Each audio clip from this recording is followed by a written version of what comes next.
رب اشرح لي صدري ويسر لي امري واحلل عقدة من لساني يفقهوا قولي.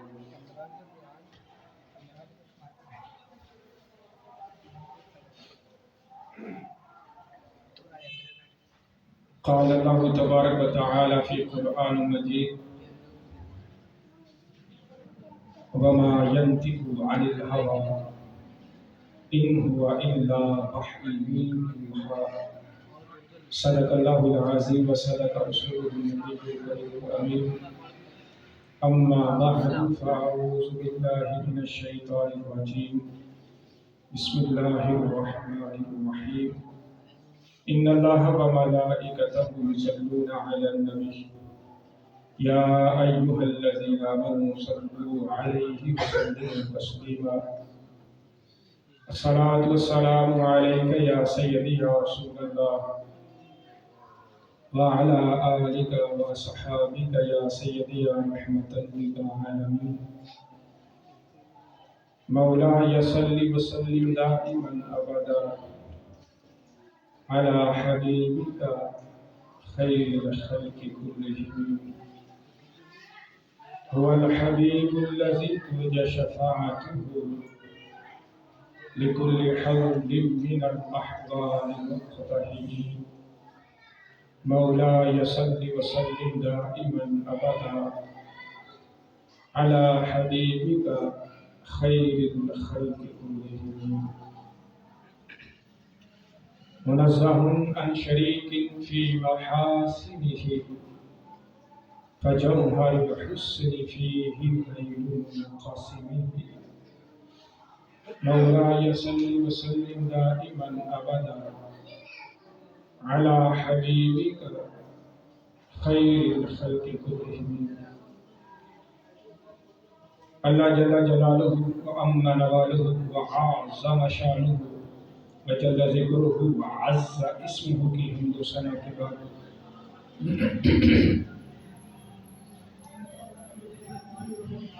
نبی اکرم شفیع معظم نور مجسم فخر بنی آدم تاج تاج عجم آپ کے دربار نور بار میں ہدیہ درود و سلام عرض کرنے کے بعد نہایت ہی معزز محتشم سامعین کرام، رب ذوالجلال کے فضل و کرم سے آج خطبہ جمعۃ مبارک مکبر ہماری گفتگو کا موضوع ہے وہ زبان جس کو سب کن کی کنجی کہیں، اس کی نافذ حکومت پہ لاکھوں سلام۔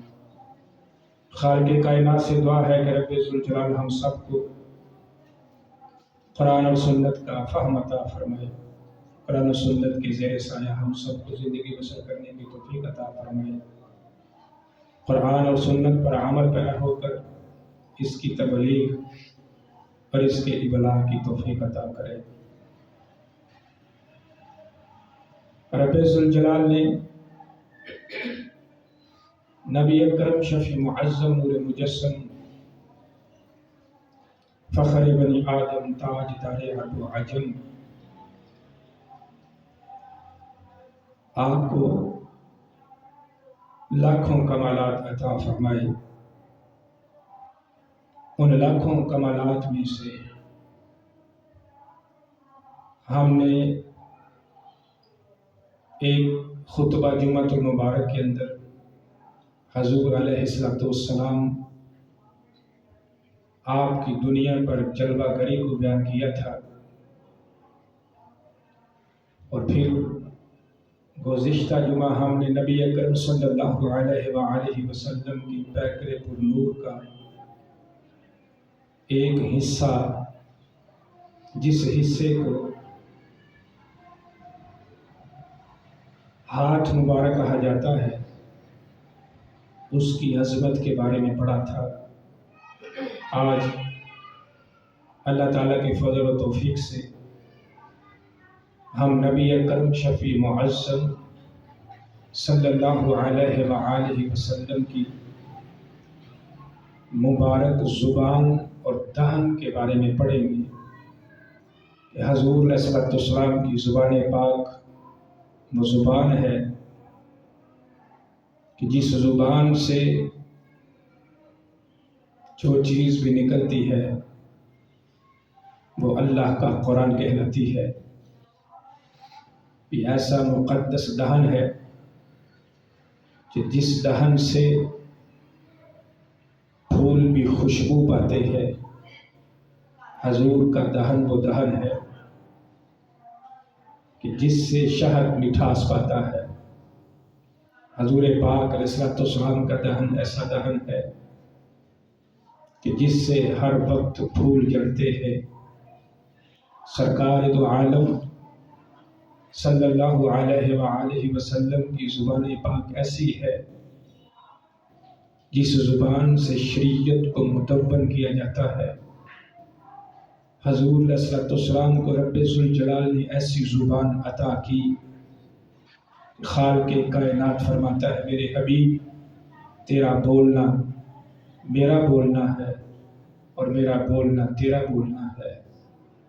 رب ذوالجلال نبی اکرم صلی اللہ علیہ وآلہ وسلم کی زبان اقدس کے بارے میں قرآن کریم برہان رشید میں ارشاد فرماتا ہے میرے حبیب وما ينطق عن الهوى، کہ میرا حبیب اس وقت تک کلام ہی نہیں کرتا الا وحی یوحیٰ، جب تک میں اپنے حبیب کی طرف وحی نہیں کرتا۔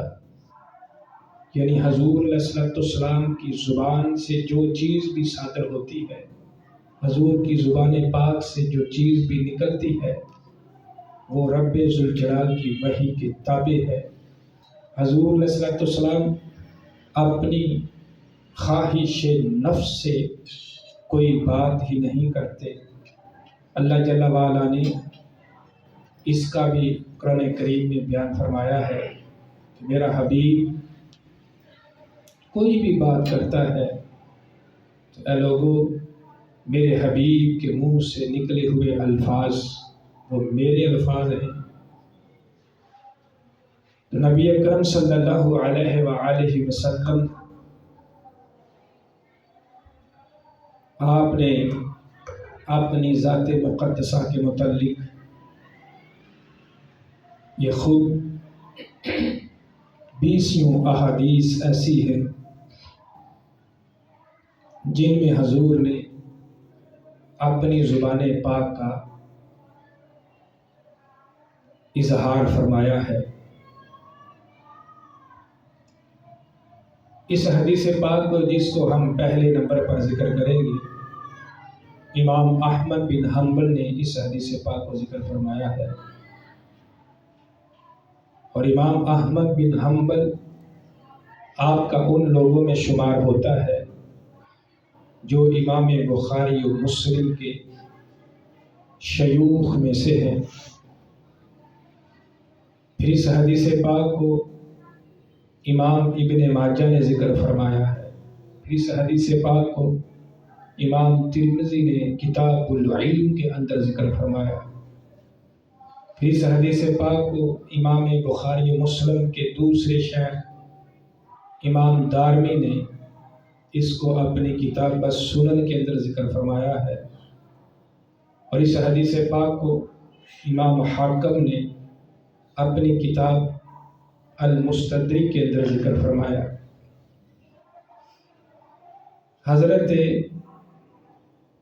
معدی کرب رضی اللہ تعالی عنہ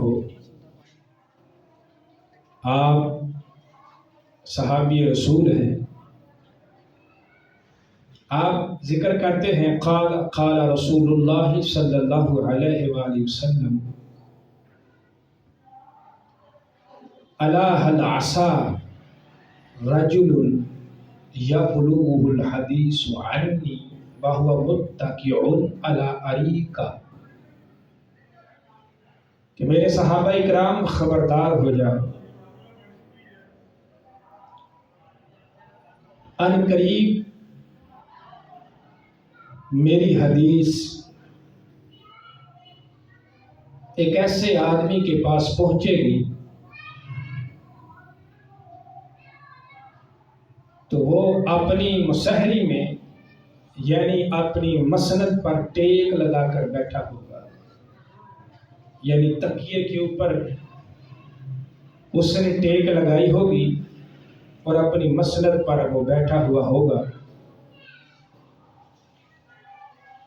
اس سے کہا جائے گا کہ نبی اکرم صلی اللہ علیہ وآلہ وسلم کی یہ حدیث پاک ہے، اس کے سامنے حضور کی حدیث پڑھی جائے تو وہ شخص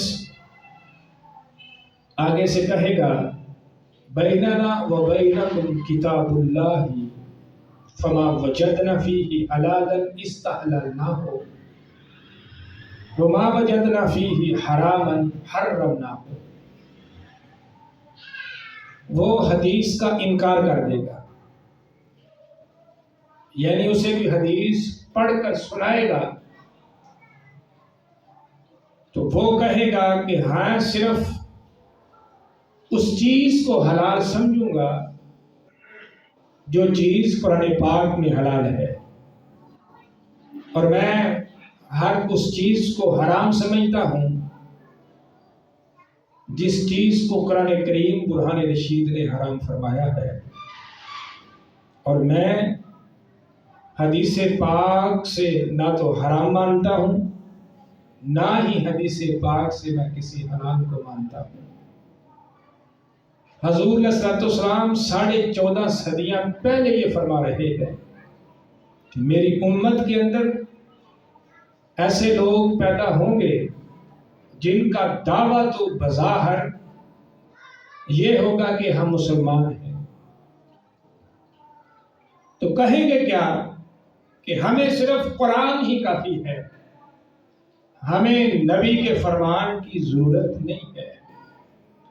تو حضور علیہ الصلوۃ والسلام اپنے صحابہ کو پڑھا رہے ہیں، درس دے رہے ہیں اور عقیدہ سمجھا رہے ہیں کہ میرے صحابہ اکرام، لوگ تو یہ سمجھیں گے کہ جو بندہ یہ کہے کہ جو قرآن کہتا ہے میں اسی کو مانوں گا اور اس کے علاوہ میں کسی اور کو نہیں مانوں گا، تو یہ نہ سمجھنا کہ وہ بندہ حق پر ہے۔ وہ بندہ کس درجے میں ہے؟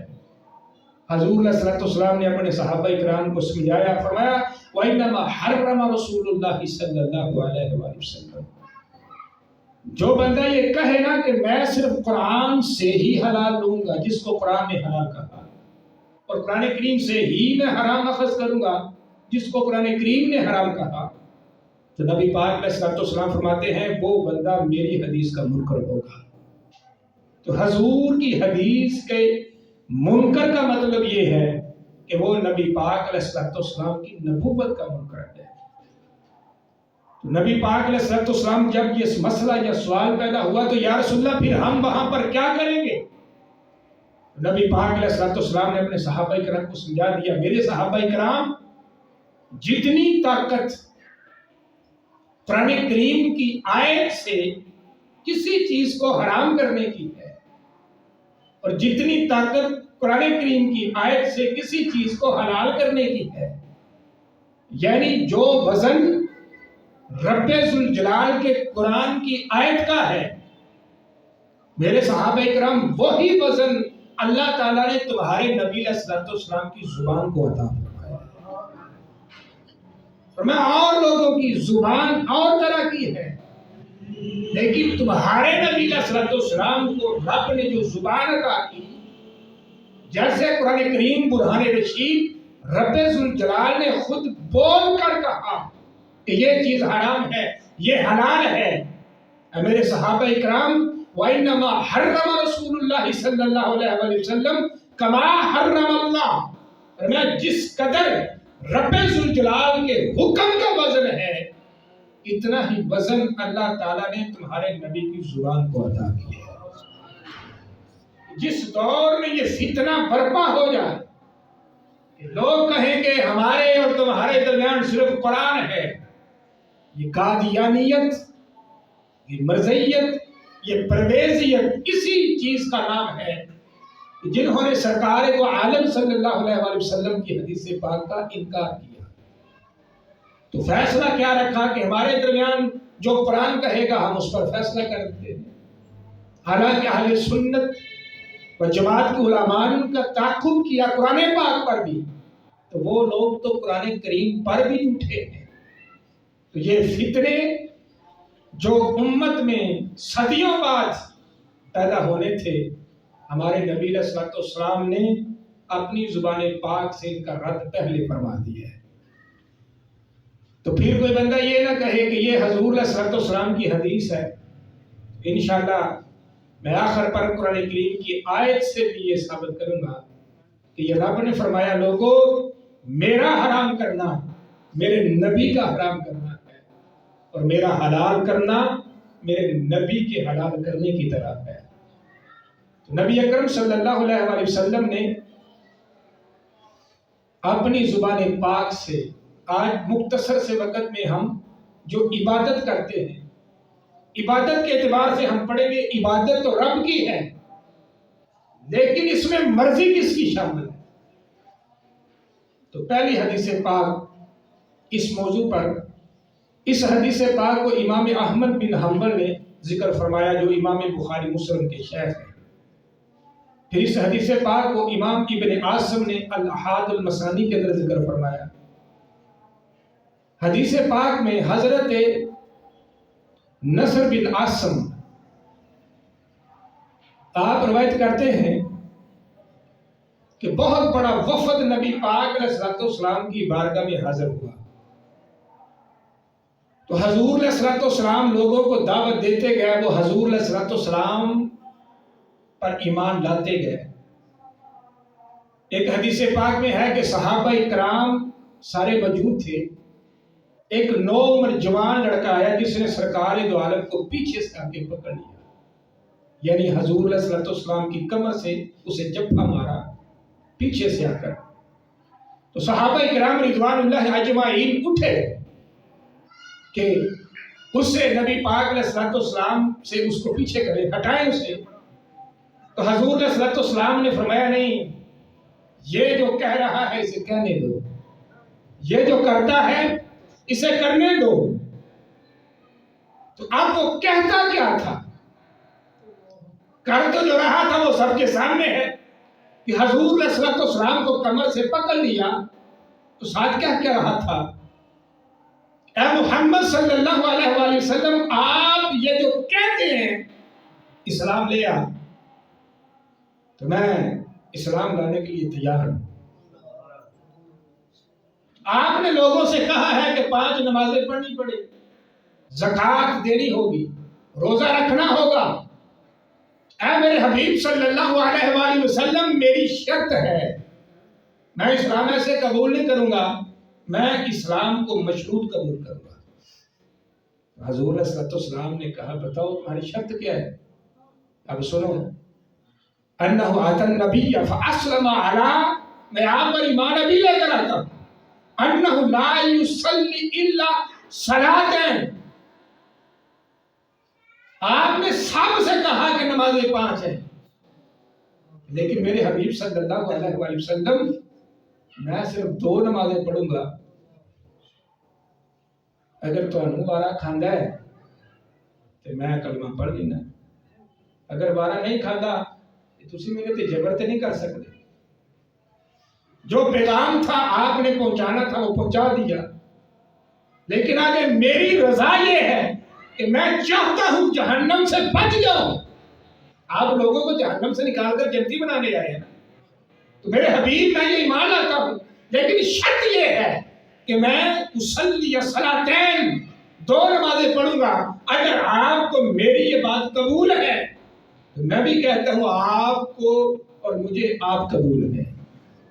سرکار دو عالم صلی اللہ علیہ وآلہ وسلم نے کیا فرمایا؟ قابل ذالک منہ، حضور نے فرمایا جا میں یہ تیری شرط کو قبول کرتا ہوں، ساری دنیا 5 نمازیں پڑھے گی جنت میں جائے گی، تو 2 پڑھ کے بھی رب ذوالجلال کے فضل سے جنت میں چلا جائے گا۔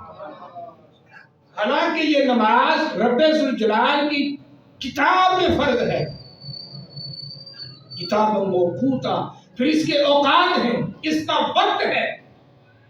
نبی اکرم صلی اللہ علیہ وآلہ وسلم اگر چاہیں اپنی مرضی سے کسی کو نماز زیادہ پڑھا دے، مثال کے طور پر دوسرے صحابی رسول آئے تو نبی پاک علیہ الصلوۃ والسلام نے خود فرمایا، یہ مسلم شریف میں حدیث کے بعد، حضور صلی اللہ علیہ وسلم نے فرمایا سل، مجھ سے کچھ مانگ.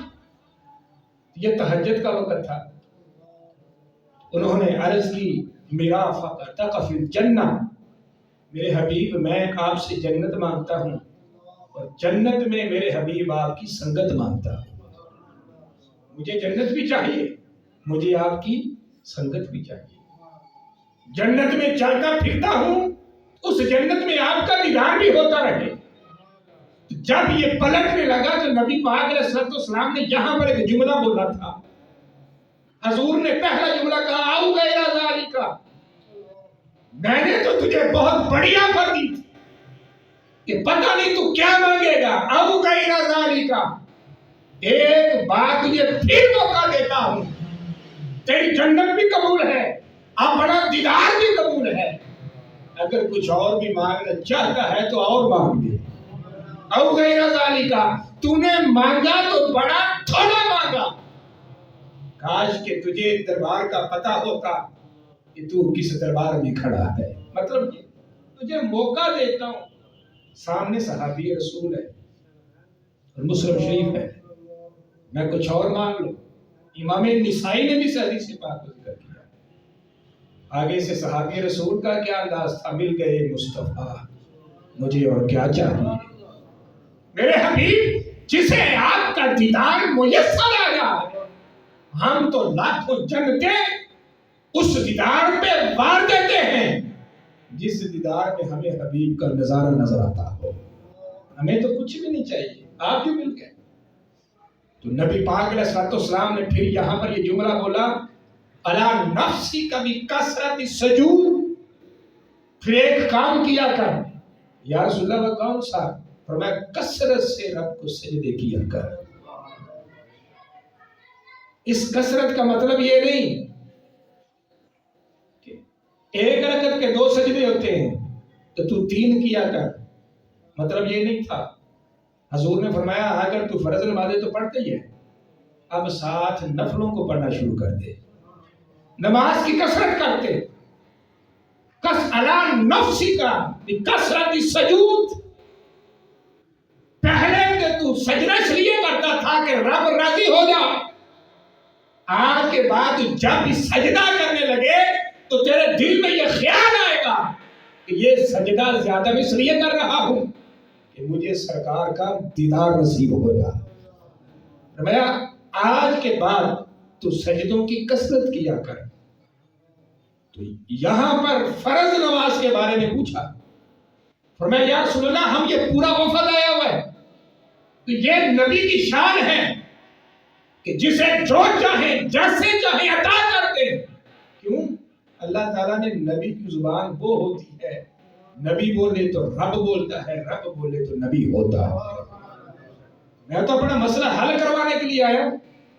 اے میرے حبیب صلی اللہ علیہ وآلہ وسلم لا یصلی الا صلاتین، حالا میں نماز نہیں پڑھوں گا تو میرے حبیب میں 2 نمازیں پڑھوں گا، تو کیا پھر بھی میں آپ کا عاشق بنوں گا؟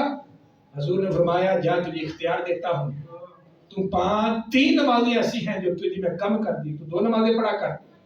لیکن آگے شرط حضور نے لگائی، اور میں سوائے تیرے میں اپنی امت میں کسی اور کو ایسا کام کرنے کی اجازت نہیں دوں گا. یعنی یہ تیرا خاصہ ہے، اس لیے وہ زبان جس کو سب کن کی کنجی کہیں اس کی نافذ حکومت پہ لاکھوں سالہ. میں میرے حبیب یہ تیری مرضی ہے، یہ تیری چاہت ہے. حالانکہ قرآن کریم برہان رشید میں نماز فرض ہو چکی تھی تو پھر سرکار نے کہا اتنی نمازیں پڑھ. اس پر یہ بھی اعتراض نہیں ہو سکتا کہ یہ حکم نماز کا شاید بعد میں آیا تھا. اگر نماز کا حکم بعد میں آتا تو بیعت کرتے ہوئے اسلام لاتے ہوئے نماز کی تبلیغ ہی نہ ہوتی. پتہ چلا نماز کا جو فیصلہ تھا وہ آ چکا تھا، آیات نازل ہو چکی تھی. اس کے باوجود حضور علیہ السلام نے شریعت کی حد کو اٹھا کر کہا، فرمایا میں اختیار رکھتا ہوں، اللہ نے مجھے یہ اختیار دیا ہوا ہے. میں ٹھیک ہے اگر تو چاہتا ہے کہ میں 2 نمازیں پڑھوں اور آپ کا کلمہ پڑھوں، فرمایا مجھے تیری 2 نمازیں پڑھی بھی قبول ہے. اس لیے نبی اکرم صلی اللہ علیہ وآلہ وسلم آپ کا پیکر پر نور تو بہت بڑی ذات ہے۔ پچھلے جمعے جن حضرات نے پڑھا تھا ہم نے صرف حضور کے ہاتھ کا تذکرہ کیا تھا، اس پر بھی کئی گھنٹے گفتگو ہو سکتی ہے۔ آج ہم حضور کی زبان پاک کے بارے میں پڑھ رہے ہیں کہ وہ زبان حضور علیہ السلام کو اللہ نے عطا کی، اس زبان سے جو نکلتا ہے یا تو وہ قرآن بنتا ہے یا پھر ہمارے حبیب کا فرمان بنتا ہے۔ ہمارے نبی علیہ السلام کی یہ عظمت ہے۔ آگے جس حدیث پاک کو ہم پڑھنے لگے ہیں، اس حدیث پاک کو امام بخاری نے ذکر فرمایا، پھر اس حدیث پاک کو امام مسلم نے ذکر فرمایا، پھر اس حدیث پاک کو امام احمد بن حنبل نے ذکر فرمایا، پھر اس حدیث پاک کو امام ترمذی نے، امام ابن ماجہ نے، امام مالک نے موطا شریف کے اندر ذکر فرمایا۔ حدیث پاک سنو، صحابہ کرام رضوان اللہ اجمعین کہتے ہیں سمعت رسول اللہ صلی اللہ علیہ وآلہ وسلم، حضور نے فرمایا یقول لولا ان اشق علی امتی، اگر مجھے اپنی امت پر مشقت میں پڑنے کا خطرہ نہ ہوتا، یعنی مطلب یہ ہے اگر میری امتی مشکل میں نہ پڑ جائے تو پھر کیا ہوتا؟ حضور فرمایا امرتہم بالصلاۃ عند کل صلاۃ، پھر ان کو میں ہر نماز کے ساتھ کہتا کہ میرے صحابہ کرام وضو کرنے سے پہلے مسواک ضرور کر لیا کرو۔ ساتھ حضور نے اپنی امت کا خیال رکھا، اگر مجھے اپنی امت کے مشقت میں پڑ جانے کا خطرہ نہ ہوتا تو قربان جائیں سرکار دو عالم صلی اللہ علیہ وآلہ وسلم کے اس حکم پر دونوں چیزوں کو بیان فرمایا۔ میں تو بیان کر دوں، مجھے پتا ہے میرے عاشق ایسے بھی ہوں گے جو ہر نماز سے پہلے مسواک کیا کریں گے، کچھ ایسے ہوں گے جو کہیں گے کہ ہم پر یہ بوجھ رکھ دیا گیا۔ حضور نے فرمایا یہ میری مرضی